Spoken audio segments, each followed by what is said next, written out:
Hey guys, so today I just got a new fan.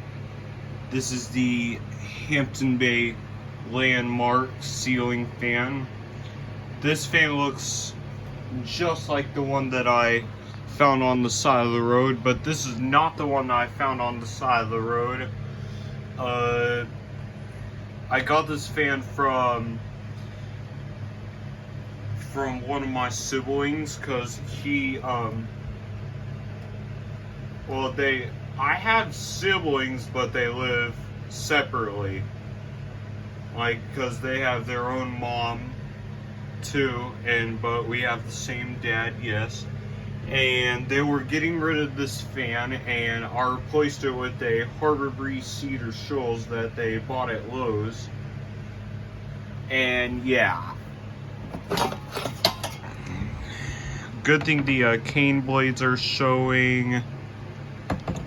Yeah, it's dusty.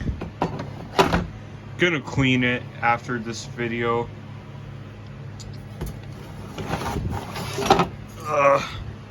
Up the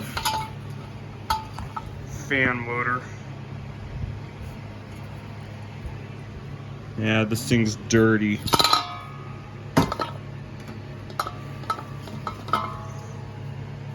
Yeah, thanks for watching.